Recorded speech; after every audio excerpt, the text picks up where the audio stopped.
현대차와 카드사들의 카드 수수료 인상 갈등은 현대차의 승리로 봉합됐습니다. 현대차의 가맹계약 해지라는 초강수가 먹힌 셈인데요. 소비자를 볼모로 삼았다는 비판 여론에도 카드사와 등을 돌린 배경은 뭔지 얘기 나눠보겠습니다. 자, 손수호 기자. 네.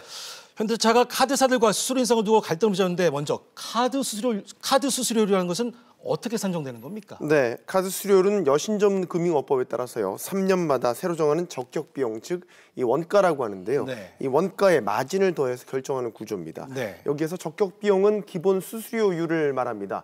기본 수수료율은 이 거래 건수당 고정 비용과 또 금액당 원가를 전체 금액으로 나누는 방식으로 산출됩니다. 예. 이렇게 산출된 기본 수수료율에 마케팅 비용과 각종 마진을 더하고요. 여기에 조정 수수료를 더하고 빼는 방식으로 최종 가맹점 수수료율이 결정됩니다. 지난해 말 카드업계는 마케팅 비용을 많이 쓰는 현대차 같은 초대형 가맹점의 수수료율은 올리고 그동안 상대적으로 높았던 중소형 가맹점의 수수료율은 내리는 조치를 취했습니다.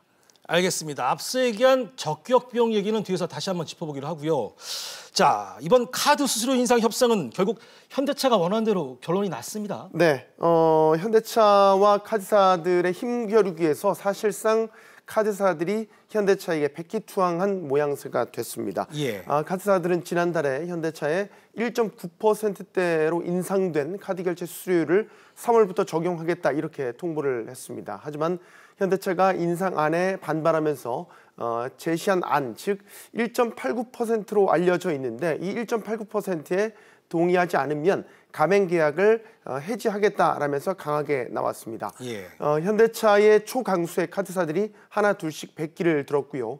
신한, 삼성, 롯데 등 이 대형 카드사들은 해지를 감수하면서까지 1.9%대 안을 고수했지만 결국 해지 이틀 만에 현대차 안을 수용하면서 수수료 갈등 사태가 마무리됐습니다.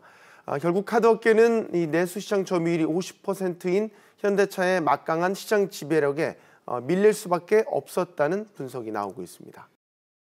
대형 가맹점 위주로 많이 카드사들이 마케팅을 하다 보니 대형 가맹점에 많이 사실은 비용이 투입이 된 게 사실이었거든요. 받은 혜택만큼 나누다 보니 대형 가맹점 비용이 원가가 올라가게 된 거거든요. 그래서 이제 올린 거고 이제 금융 당국도 용인하고 그쪽으로 이렇게 나가는 방향으로 가이드라인을 준 거죠.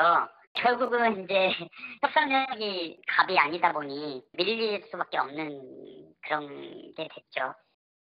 소비자 입장에선 협상이 마무리돼서 다행이긴 한데요. 자, 윤재 기자. 이처럼 현대차가 카드사들의 그 수수료 인상 요구에 반발한 이유 뭘까요? 네, 현대차는 카드사가 일방적으로 수수료를 올렸다면서 이 두 차례에 걸쳐서 해명을 요구했습니다. 네. 현대차는 저금리의 영향으로 이 카드사들의 대출금리와 카드채 발행금리가 떨어졌음에도 불구하고 카드사들이 금융당국의 가이드라인을 핑계 삼아서 일방적으로 수수료율을 올렸다는 입장입니다. 네. 이런 주장에 대해서 카드사들은 대형 가맹점들의 마케팅 비용이 금리 하락분과 맞먹는다면서 맞서고 있는데요. 예. 이 마케팅 비용 지출을 두고도 현대차는 마케팅 비용이 매출에 영향을 주지 않았고 제휴 마케팅도 별로 없었다면서 각을 세웠습니다. 네. 또 카드사들이 무분별하게 수수료율을 올린다면 이 수백억 원의 추가 비용이 발생하고 완성차 업체들의 수익성 악화로 이어질 수밖에 없다면서 이 실적 악화 우려를 들면서 수수료 인상 요구에 반발을 한 겁니다. 주도권 확보라는 생각도 들고 최근에 들어와서 영업이익률도 많이 떨어지고 그러다 보니까 전체적으로 차를 판매하는 방식도 그렇지만은 중간에 어떤 수익률에 대한 것들도 각 분야 부분마다 다 확인을 하고 또 허리띠를 졸라매는 부분들도 있거든요. 자, 그렇군요. 자, 그런데 가맹점과 카드사들은 그 공생관계인데 그 가맹계약 해지라는 카드를 꺼내든 배경에는 또 다른 이유가 있지 않나 싶습니다. 네, 그렇습니다. 이 현대차가 카드사들과 계약 해지로 등까지 돌린 이유, 네. 믿는 구석이 있다고 볼 수 있을 것 같은데요. 예. 이 계열사 현대카드가 있었기 때문입니다. 현대카드로 결제를 할 때 적립포인트를 이용해서 최대 200만 원의 할인 혜택을 제공하거나 현대채와 연계한 혜택을 제공하는 등 이 카드로 결제 시 혜택이 부여될 때가 있는데 예. 이 계약이 해지된 카드 고객은 반대로 현대카드 가입을 권유할 수도 있는 상황이고요. 예. 이렇게 해서 현대카드가 오히려 부가이익을 얻게 되는 셈이죠. 사실 카드사와 현대차의 힘겨루기 피해자는 소비자일 수밖에 없습니다. 소비자를 불모로 삼았다는 비판 여론을 의식해서 양측이 달갑지 않은 합의를 한 셈인데요. 자, 며칠 동안 가맹 계약이 정지됐던 현대차 매장 분위기 어땠습니까? 당장 계약이 해지된 지난 10일 현대차 대리점에는 큰 혼란은 없었습니다. 예. 이미 이슈가 본격화된 3월 초에 이 각 대리점 직원들이 계약 고객들에게 안내를 한 상황이었고요. 예. 계약 해지 예정이었던 카드 외에 아예 다른 카드로 결제를 할 수 있도록 차량 출고일을 연기하거나 아니면 결제일을 변경했기 때문에 당장 소비자들이 불편을 느끼진 않았습니다. 또 영업사원들이 신용카드보다 자동차 할부 금융인 캐피탈을 권장하는 분위기도 혼란이 없었던 이유 가운데 하나입니다.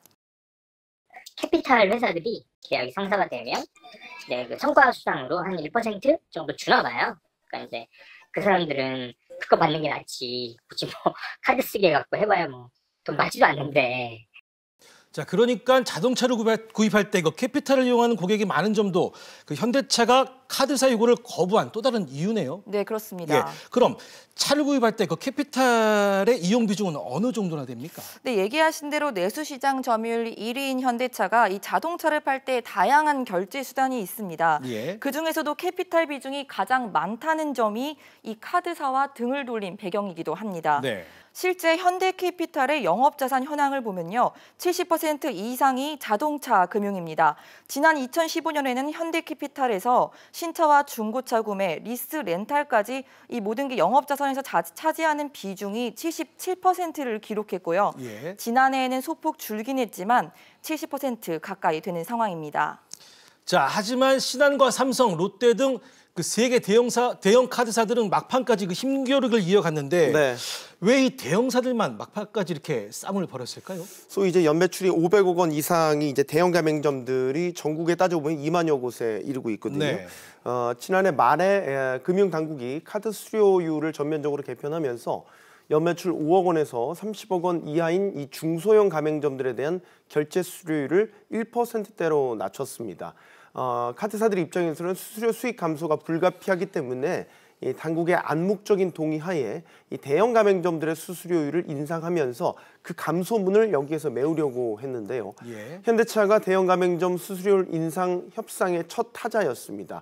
카드사들 입장에서는 현대차와의 협상에서 첫 단추를 잘못 꿰게 되면 다른 대형 가맹점들과의 협상에서도 불리한 위치에서 협상을 할 가능성이 크다는 얘기죠. 예. 그렇기 때문에 카드사들은 계약 해지를 감수하면서까지 자신들의 인상안을 관철시키려고 했던 것입니다. 자, 이렇게 그 현대차와 카드사들의 그 수수료 갈등은 봉합은 됐습니다만 네. 앞으로 이런 문제가 되풀이될 여지 여전히 있다고 봐야죠. 이미 시작됐다고 봐도 과언이 아닐 것 같습니다. SK텔레콤이나 KTH, LG유플러스 같은 통신 3사는 지난달 이 카드사들로부터 통보받은 인상률을 갖고요. 자체 분석과 또 현대차의 이 협상 결과를 보면서 협상 전략을 짰고요. 이제 본격적으로 협상을 시작할 계획이라고 밝혔습니다. 네. 통신 3사 모두 인상안을 받아들일 수 없다는 입장이고 오히려 수수료율을 인하할 요인도 있다라고 주장하고 있습니다. 이마트나 롯데마트 같은 대형마트 3사 등도 상황은 비슷한데요. 예. 카드사들로부터 통보받은 인상안을 받아들일 수 없다라고 여기 회신을 했고 이제 본격적인 협상에 돌입할 계획입니다.